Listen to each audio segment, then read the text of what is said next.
connection, but now we do. So we have updated the website.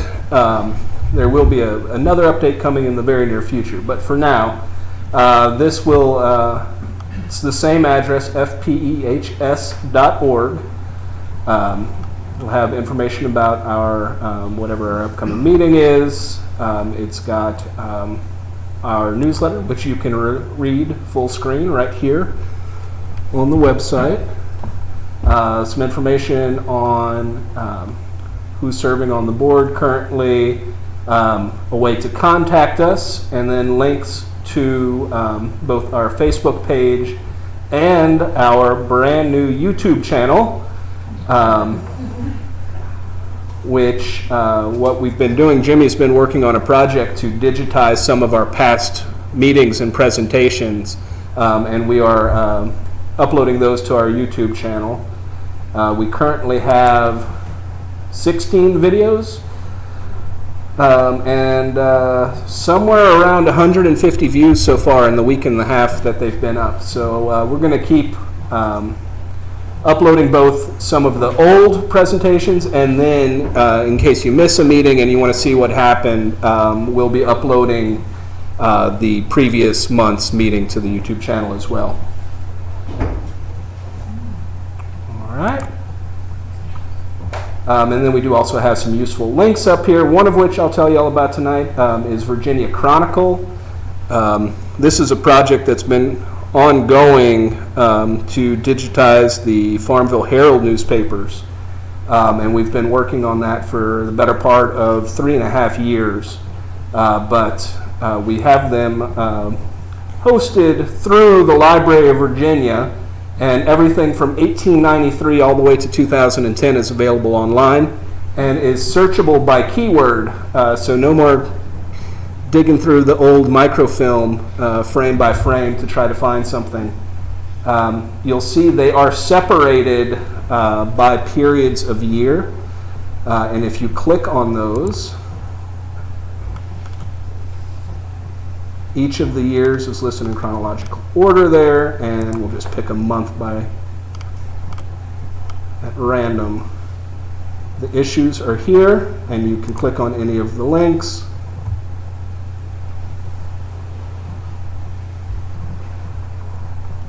And you can read through the paper through here. And if you want to search by keyword, say for instance, if you know you're looking for the obituary for someone, or you're looking for, I don't know, throw out something you might be interested in seeing in the Herald. Give me a for instance. How about a restaurant? You have a particular one in mind? No. We'll just search for restaurant then. We were just talking about it. Yeah. So you put that into the search bar there, and then you can limit, if you scroll through, these are all the newspapers that are available on Virginia Chronicle. They have quite a few. But you can limit your search results to just the Farmville Herald. And this will give you every instance where the term restaurant appears. And you can change that so it is chronological as well to help you sort through them. But anyway, it's a great tool. If you have any questions about it, just let me know, and I can get them answered for you. Will you show them now, if you don't know the year, how they can search like 20 or 30 years at a time? Yeah, sure. So Before you leave that screen, when you pick out restaurant, does that pick up the ads as well? It does. Okay. It does. So here on the search bar, say if you know your restaurant that you were looking for existed between 1925 and we'll say 60. That'll limit your search results to just those years. How many times did it pop up? 496 times. Show them how to sort it by date. Sure. So right now we have it sorted by the oldest date first, but you can change that to the newest date first if you prefer. Click on one, show where. Sure. So it'll highlight any time that your search result appeared. And then also if you want to clip out an article, this little scissor icon right here, if you click on that, you can highlight an article and it'll clip it out just like you're clipping from a real newspaper. And you can save that, you can print it, anything you want to do with it.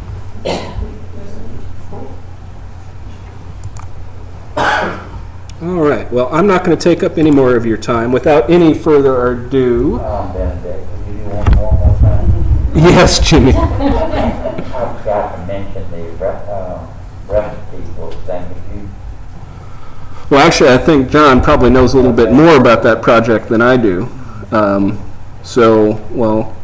I'll introduce him to talk about that, and then he's also going to be giving our presentation tonight. So, John, if you will.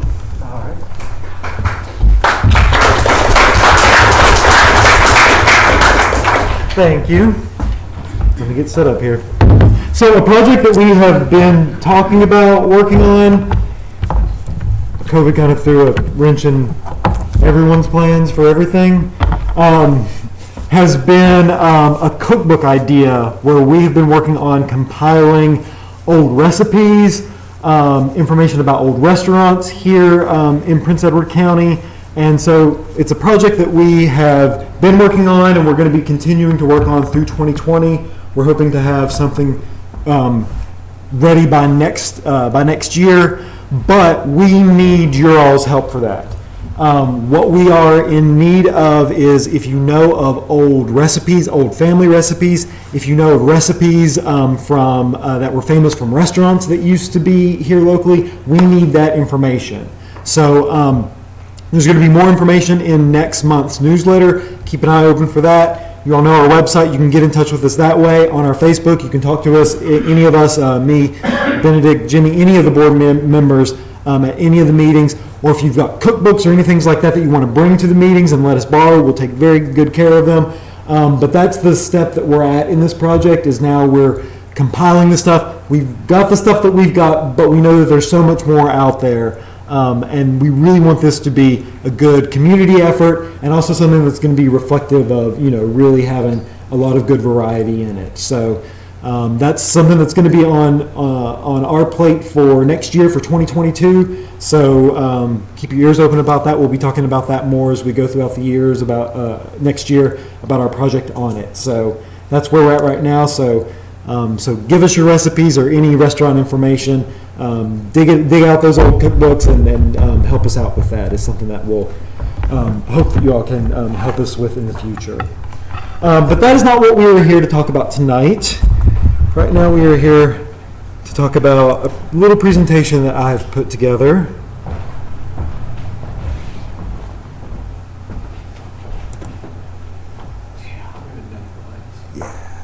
Let's take it down a little bit.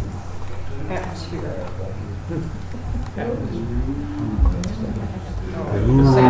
Is that too much? That's a little too much because I need to be able to see. Is that good? A little darker. Can y'all hear me all right? Yeah. Am I echoing? Boo! That was to wake y'all up. Make sure you're paying attention. Good evening, everyone. My name is John, and I'm the Vice President of the Historical Society. Since it's October and Halloween is just around the corner, I thought that it would be fun to explore some local tales of the paranormal and supernatural. Now, before we begin, I must give a disclaimer. Turn it down a little bit. Turn it down a little bit. Is that better? Okay. I have to start with a disclaimer. I consider myself to be a bit of an amateur historian, as I'm sure many of you do as well. And as such, I try to live in the world of historical records and fact. When it comes to the world of the supernatural, I am what you might call a skeptic. So this evening I will not be telling you absolute true stories of ghosts and goblins. I will, however, recount stories of what people have reported experiencing, the things that they've seen and the things that they've heard. Perhaps they're just delusional and they're seeing things. Or perhaps they're lying or telling tall tales to scare children. Perhaps there are perfectly reasonable explanations. Or perhaps there's more going on than we know. Perhaps there really are things that even modern science cannot explain. Perhaps there really are things that go bump in the night. I'm here simply to reveal the facts, tell the tales, and to leave it up to each and every one of you here tonight to decide for yourself what you choose to believe and not believe. So let's begin. I said let's begin. Nope.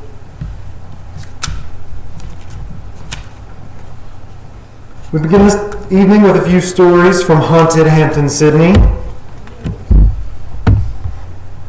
Starting with the killing in Cushing Hall. It started on a dark January night in 1857. It was the last week in January, and the 107 college students residing in Hampton, Sydney's Cushing Hall were suffering from cabin fever from the 3-day blizzard that had just dumped 3 feet of snow on the college. The boredom was slightly alleviated when a student acquired a keg of whiskey. But this keg would lead to a fight between 2 friends that would leave one of them dead. The 2 men involved were Charles Taylor Eady, a big burly boy from Christiansburg, a country boy, and Edward Alexander, better known as Ned Langhorne. Ned's family were the wealthy owners of Oakley Plantation in Amherst County. Despite their differences, the boys were the best of friends. That is, until the keg of whiskey. You see, Langhorne had signed a temperance pledge at a recent revival at College Church. Eady had not. When Langhorne came over the night of the drinking, Eady was inebriated and the boys got into a fight that started when Eady cursed at Langhorne. According to court documents, Eady called Langhorne a damn puppy. Now, that doesn't sound too bad to me, but keep in mind that at that time, court records were known to change some language, especially if the stenographer was offended by it. So maybe Eady called Langhorne a damn puppy, and maybe he called him something else. But that wasn't the only thing they were arguing about. Eady reportedly said to Langhorne, "Look what she gave me," and pulled a lady's handkerchief from his pocket to taunt his friend with. This disagreement carried over to the next day. In the morning, after Latin class, the boys began arguing again. Eady, the larger of the 2, started a fist fight. In response, Langhorne pulled out a letter opener, perhaps similar to this one here. And he took that letter opener and he stabbed his former friend right in the heart.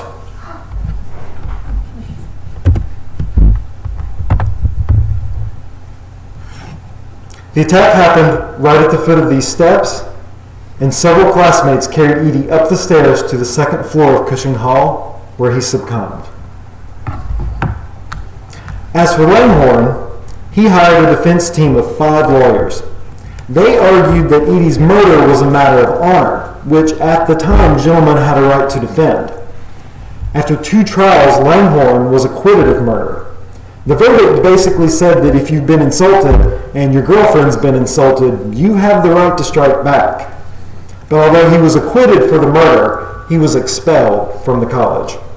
He would later die in 1861 after coming down with typhoid fever soon after enlisting in the Civil War. And ever since then, the story of Hampton, Sydney's first and only murder has been passed down through the years. Students have reported seeing ghostly drops of blood that would appear on the stairs where Eady had been carried. Bill Armstrong, who was the 1930s editor of the Hampton Sydney magazine, claimed that every year on the date of the murder weapon appeared on the 4th floor of Cushing Hall. And in 2017, Patrick Burns, the star of True TV's show Haunting Evidence, led students, faculty, and staff around Hampton-Sydney to search for evidence of paranormal activity using EVP, or electric voice phenomena, listening for sound waves, sometimes beyond human hearing, what is thought of by some as evidence of paranormal communication.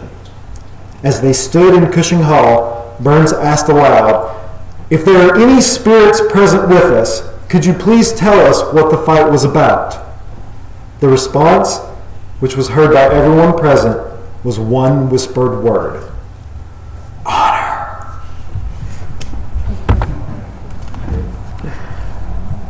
Venerable Ghost in the Moonlight. The next story is not about one ghost, but about two. Samuel Woodson Venable, born in 1756, was the first child born to Nathaniel Venable and Elizabeth Woodson. He was also the first Venable born in the fledgling county of Prince Edward, which had been chartered 2 years earlier in 1754. As he was coming of college age, he became Hampton-Sydney's first student, and although he eventually graduated first in his class from the College of New Jersey, now Princeton, in 1780, he is still considered to be one of the earliest alumnus of Hampton-Sydney. Samuel, who had attained the rank of colonel in the fighting, married Mary Scott Carrington, who was the daughter of Judge Paul Carrington, on August 15, 1781. Isn't she lovely? Now, both Samuel's father and now his father-in-law were trustees of the college, and soon after the first wedding anniversary, he was also named to the board of the trustees of the college. This gave him the lasting distinction of being the first alumnus to become a trustee. He would serve until his death on September 7, 1821. When Dr. Ray Gaskins, Professor Emeritus of Mathematics and Computer Science, was compiling the book Cemeteries of Prince Edward County and Surrounding Counties, he made a startling discovery. Although Sam's wife and son are both buried at College Church, Sam was not buried with them, nor was he in any other cemetery in Prince Edward County. The colonel was missing. After months of searching, it was discovered that in his old age, Colonel Venable used to visit the spa at Sweet Springs in Monroe County, Virginia, for the Healing Springs, which is about 160 miles from Hampton-Sydney. Because guests occasionally died there, the spa at Sweet Springs had its own cemetery. A search of the cemetery led to the discovery of the colonel's grave. The colonel's tomb at Sweet Springs and Mary's tomb at College Church are identical.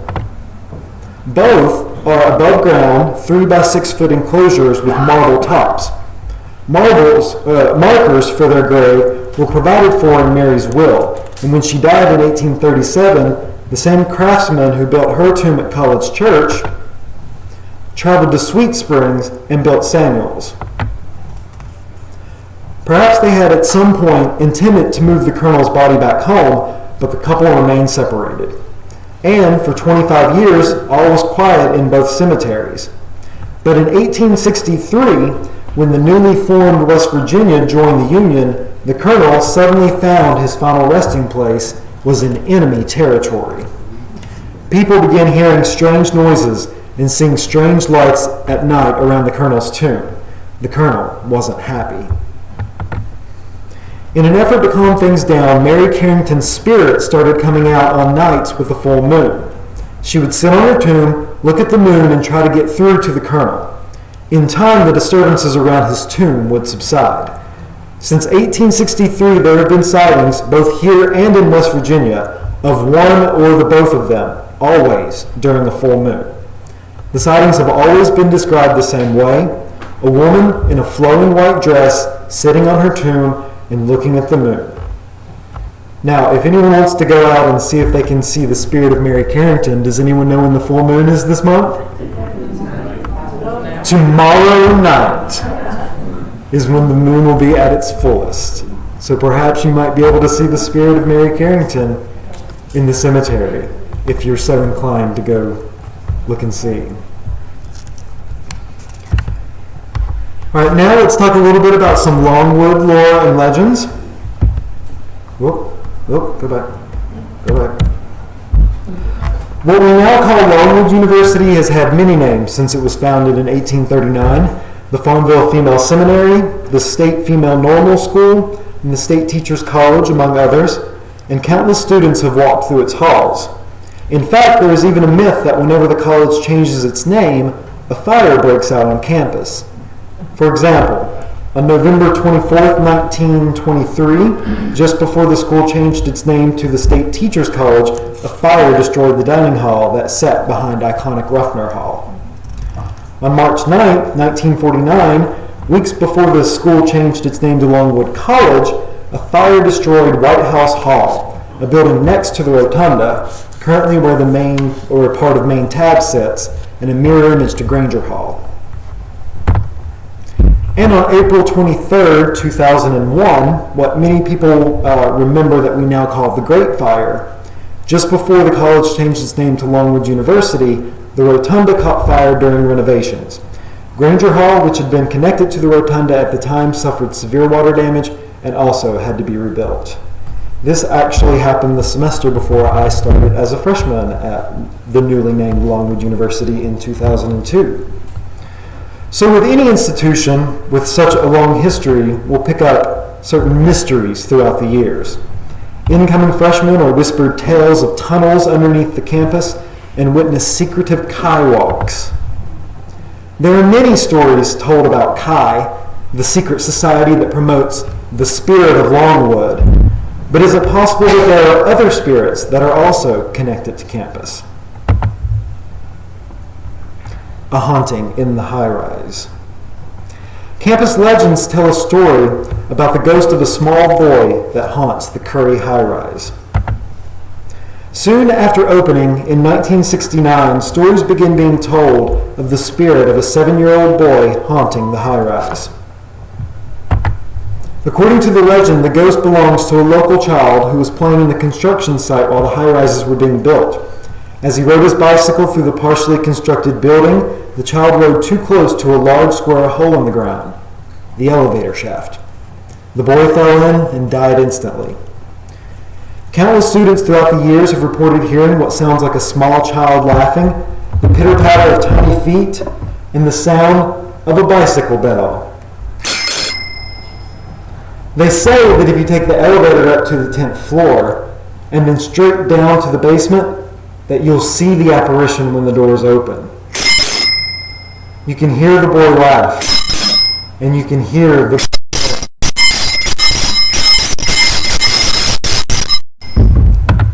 Now the high-rises have recently been renovated, and a new generation of Longwood students are living in the new Curry and Fraser. It remains to be seen if the spirit of the little boy still haunts the halls of the high-rises. Great balls of fire! One prominent story about Longwood ghosts is the story of Edith Stevens. She was a professor of natural sciences, and the Stevens Building is named after her. When the science labs were located in the basement of East Ruffner, Dr. Stevens was conducting an experiment with some of her students. Suddenly, the experiment went awry, and the lab caught on fire. Dr. Stevens heroically shielded the students with her body as she hustled them to safety. She ran to a nearby fountain, desperate to stop the flames that were consuming her. She was soon taken to Southside Community Hospital, but her wounds were too severe. A short time later, she died. The date? Halloween, 1945. Edith Stevens was very close to another woman on campus, Leola Wheeler, whom Wheeler Hall is named after. There is a monument to her in the sunken garden behind the colonnades. According to Longwood legend, if the monument is covered in debris or is overgrown, and it looks like it might be a little overgrown here, Edith becomes angry over the treatment of her friend's monument. When this happens, the spirit of Edith Stevens can be seen as a ball of fire, sometimes appearing over the front door of the Stevens buildings, and also appearing as a light in the attic of the Stevens building. Sometimes sparks are seen flashing between Stevens and Wheeler, usually on the anniversary of Edith's death, on Halloween. Coincidentally, Edith and Leola are buried side by side at the Westview Cemetery here in town, and Stevens Hall and Wheeler Hall are very close to each other on campus. You can see them in the lower right-hand corner there, adjacent to each other. You'll notice that her monument is usually very well attended to. After all, we wouldn't want any more fires happening on campus. The Longwood Theater Ghost.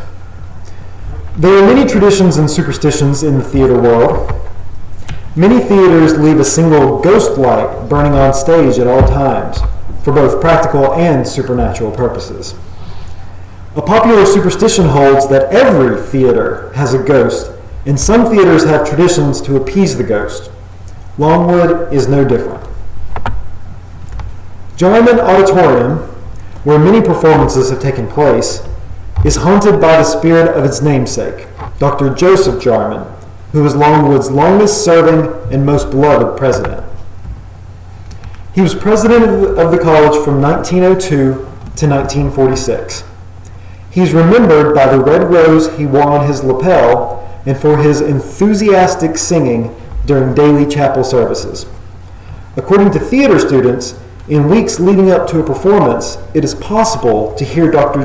Jarman's voice singing along with the cast during rehearsals. By tradition, every opening night, the theater department leaves a single red rose and a program for Dr. Jarman in his favorite seat on the left side of the balcony. The rose is always gone by the end of the performance. And if the rose is ever forgotten, there seem to be an unusual amount of sound and lighting difficulties, as if an unhappy spirit is trying to interrupt the performance. Next, we're going to talk about some creatures and cryptids. Beyond ghosts and spirits, there have often been stories told of mysterious flesh and blood monsters, creatures of the woods, and things that go bump in the night.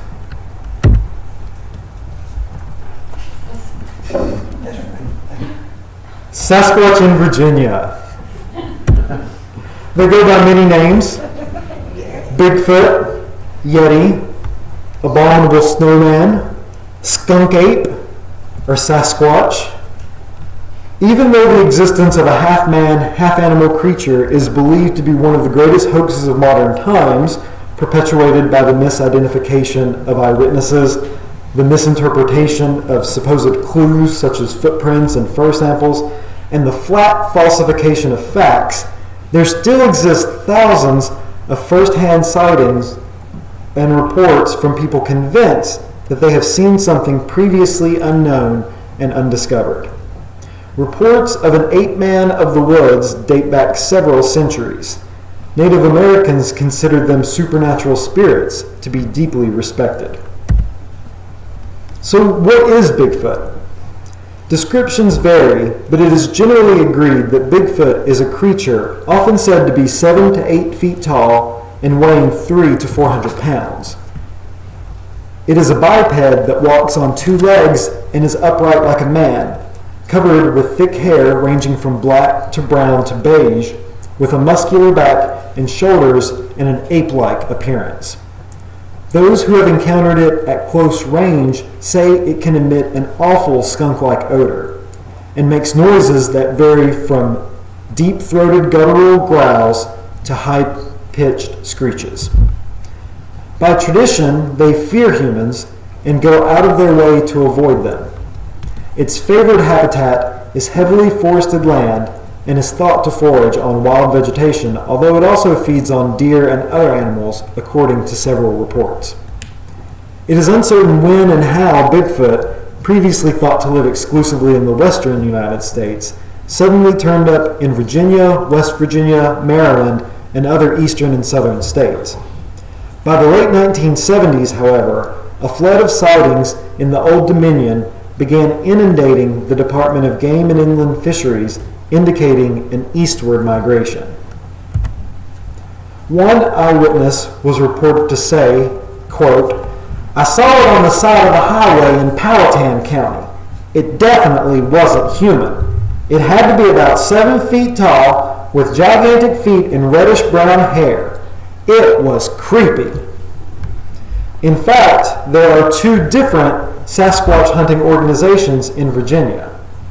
First, the Virginia Bigfoot Research Organization started when William Draginus of Manassas, Virginia, bought a high-tech metal detector to begin searching the surrounding woods and hills for Civil War relics in 1995. On that fateful day, he had a terrifying encounter with a person in the woods who was not a person at all. After this encounter, Draginus began his own exhaustive research to discover the beast across the state and placed ads asking for information and set up a website to gather and compile the information. Here is one such eyewitness report that occurred in Prince Edward County that I found on the site earlier today. This sighting reportedly happened December 28th in 2011. I heard what sounded like 3 tree knocks at the time. I was very interested in the so-called Bigfoot. I was 12. I heard them and got very scared. I took a couple steps forward and saw a dark figure. It was walking, it looked up at me, and then it howled. It walked away at the time. I say its stride was about 6 or 7 feet, and itself was probably 8 feet.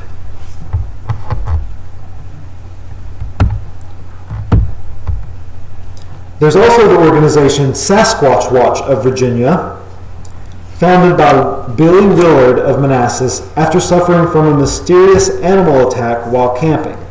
His organization, SasquatchWatch.net, is a group of scientific wildlife researchers that use friendly research methods that do not strive to harm or kill wildlife.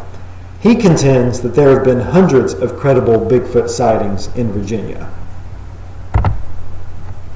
The Wampus Cat. Now for a creature of more Appalachian origin. Of all the monster folklore legends of the South, one of the more fearsome one is the Wampus Cat. For more than 2 centuries, the Wampus Cat has struck terror in the hearts of residents in central and southwest Virginia, eastern Kentucky, and northeast Tennessee. Eyewitnesses' descriptions of this beast vary from account to account, but among the most common of these are that it walks like a human, but has the body of a large cat. It's a cat-like creature that walks on its hind legs. It has glowing, hypnotic eyes. It is about 4 to 5 feet in length, walks on 2 feet, gives off a foul odor, and hisses like a giant cat. It has the face of a woman and the body of a cat, and it emits a frightening howl. Some versions even depict the beast with 6 legs. Reports of Wampus Cat sightings go back to pioneer days, originating in the mountainous regions of the Appalachia, where superstition ran rampant and have been faithfully passed down generation to generation through the years. Many early settlers blamed such a cat for missing and mutilated livestock. There are many theories as to the origin of the creature. One story tells of a Cherokee maiden who suspected her husband was being unfaithful when he went on long hunting trips. Knowing it was forbidden to follow the men, the maiden threw a mountain lion skin over herself as a disguise. Unfortunately, she was caught nonetheless, and as punishment, the medicine man bound the cat hide onto her forever. She was thus transformed into the hideous form of the Wampus Cat. Another story is of an old woman who is thought to be a witch. She allegedly would change herself into a cat-like critter, cast a spell on unsuspecting farmers that would render them unconscious, then steal a farm animal. One night, she was caught while still in her cat form and was therefore unable to change back and doomed to roam the rest of her life as a cat-human hybrid. As outlandish as these stories sound, There have been scores of eyewitness accounts through the years. It is such sightings, which are still to this day occasionally reported, which keep the legend of the Wampus Cat alive. There is one funny footnote to this story. Back in the 1920s, the menfolk of Virginia used the threat of such a beast for their personal pleasure. Seems whenever a new batch of particularly good moonshine whiskey was available, someone would fire a shotgun to signal the men to gather and partake in the illegal alcohol. The excuse they used to their wives was that the Wampus Cat had been sighted in the region and they needed to go hunt it down. Could these stories be true? Could an undiscovered creature like Bigfoot or the Wampus Cat really be hiding in the deep places in the woods, just out of sight for centuries? It sounds impossible, but consider this. Prince Edward County occupies 357 square miles, or 228,480 acres. Nearly 2/3 of the county is forested, including over 6,000 acres in the southeastern part of the county, which constitutes the Prince Edward Galleon State Forest. It is possible that there are undiscovered species in the deep, dark places in the woods. Did you know that scientists discover hundreds of new species of animals every year? Just last month, our own Bob Flippin shared with us a story of a strange creature he recently caught a glimpse of. He said the unknown creature had a head like E.T. and he had never seen anything like it before it disappeared. Finally this evening, I wanted to end with the story of a real-life monster. In March of 1980, a report surfaced that a sea monster was sighted swimming along slowly in the Appomattox River. Now, this wasn't quite in our neighborhood with the Appomattox right here behind us, but it was a little bit south of Richmond. And on this day, a woman was dining with her husband at a riverside restaurant when something strange in the water caught her eye. Even though she feared of being ridiculed, she wrote her account in a letter to a Richmond newspaper and described the creature she saw as having a long, undulating body with a reptilian head. She estimated it was between 10 and 14 feet long. The mystery of what she had seen was revealed 14 years later when similar sightings occurred in parts of the Chesapeake Bay. The Appomattox River sea monster turned out to be a manatee, which is native to Florida. It had previously not been known for such animals to wander as far north as Virginia, but this one was subsequently tagged with a tracking device and reappeared in the bay in 1994 and 1995. I wanted to end on this story to remind us all that sometimes there is a perfectly reasonable explanation for the strange and mysterious things around us. Sometimes a monster is just a manatee. But also remember that there are some things that science cannot explain. There are phenomena that defy explanation. And there are some things that remain unexplained and beyond our understanding. Thank you all so much for coming tonight.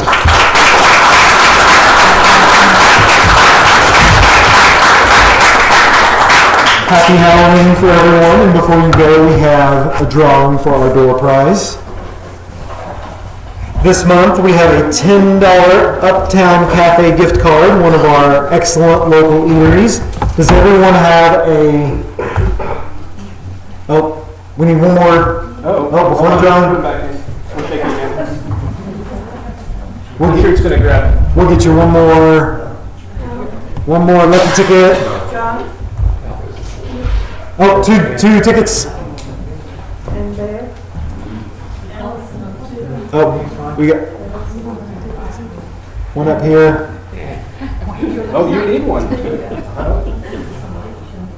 Johnny tickets. I've got one.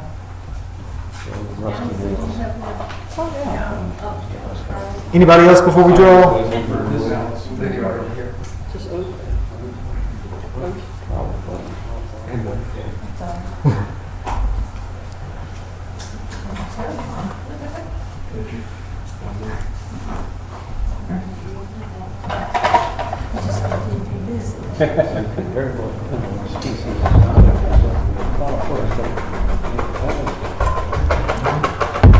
All right, we're gonna mix them up good. Everyone has an equal chance to win, and the winner of the lucky ticket and winner of our $10 gift card is The last three numbers are 816.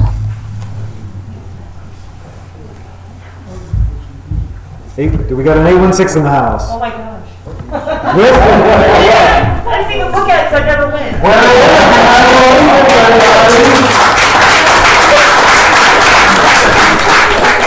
Thank you all for coming out tonight. Our next meeting will be next month, November Oh, I'm horrible at that. 16th. the 16th of November will be our next meeting. And you all come out. We'll have a wonderful time. And thank you all so much for coming out this evening. Thank you. Question for me, I don't know if I have an answer.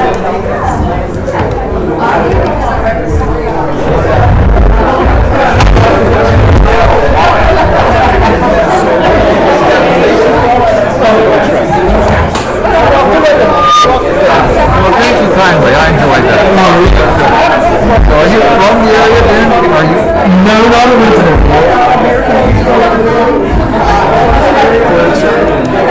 No, I originally came here as a student in 2002 to go to Wyoming. Okay. Originally from the southwest corner of the state. But then after I graduated, I moved to Alabama for a few years, and then came back here in 2015. So I've been here since then. Now, my wife and I just moved here from California a year and a half ago. She grew up here. Oh, yeah. And I'm a retired AP American History and World History teacher. Okay. I thought I would dip my toe into the Historical Society by coming to the meeting tonight. Yeah, wonderful. We're glad to have you. So, Yeah. And what was your name? I'm Mike Nicholson. Mike Nicholson. John Burton. Nice to meet you. Nice to meet you. Thank you.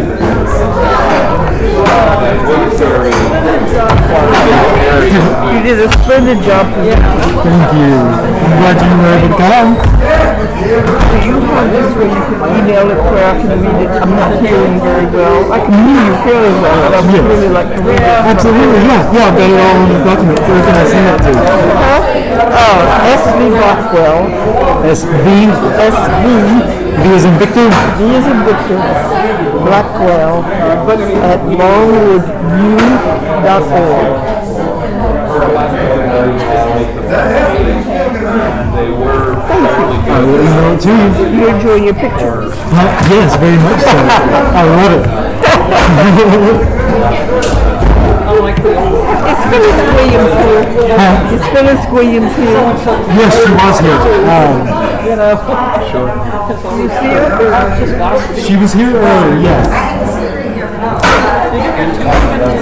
Bill Armstrong Yes. is my uncle. Really? Wrote the book Sounder. Okay. And let's see, he taught at Kent School in Kent, Connecticut for years. And he was the editor of the yearbook in Hampton, Sydney.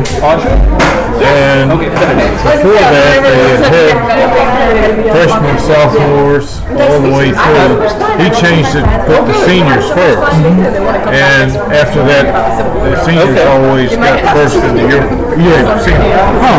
Be pleased with that. Yeah. Yes. No, I love it.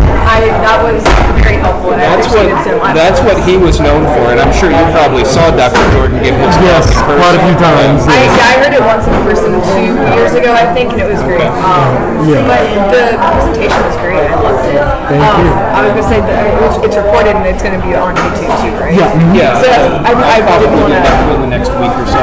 Yeah. Okay, so that's fine. It's a long form piece that I'm writing, so it's not due anytime soon. But that's gonna be great to like look back and everything. But I took some notes and it was awesome. I just wanted to say thank you guys. So Yeah, awesome. We're glad you all were able to come out.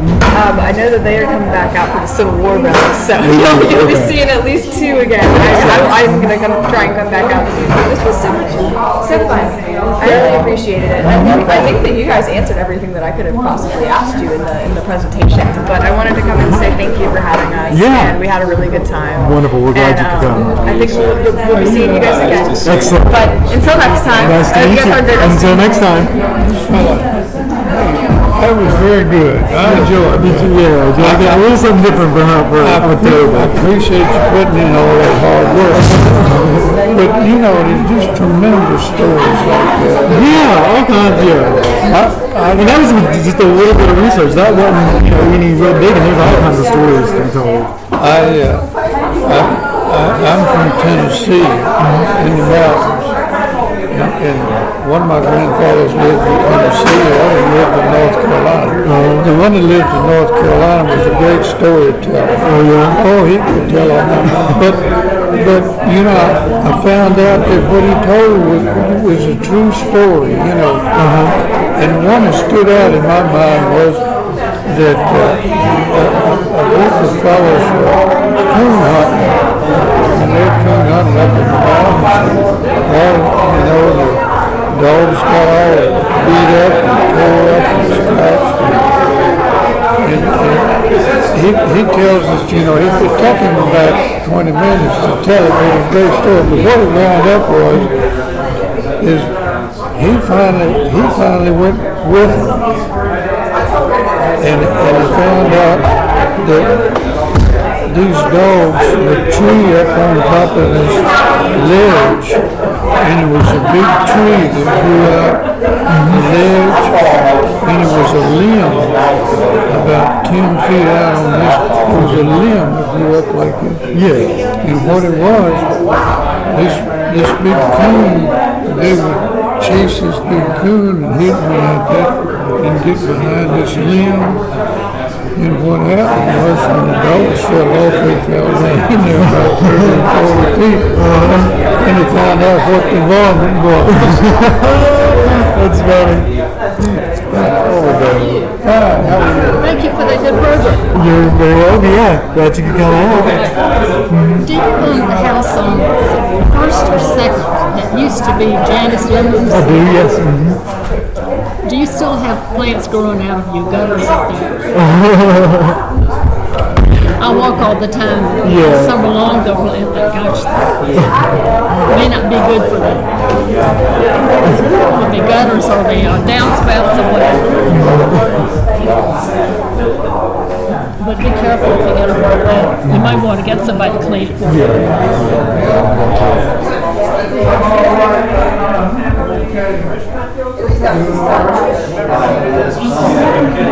you.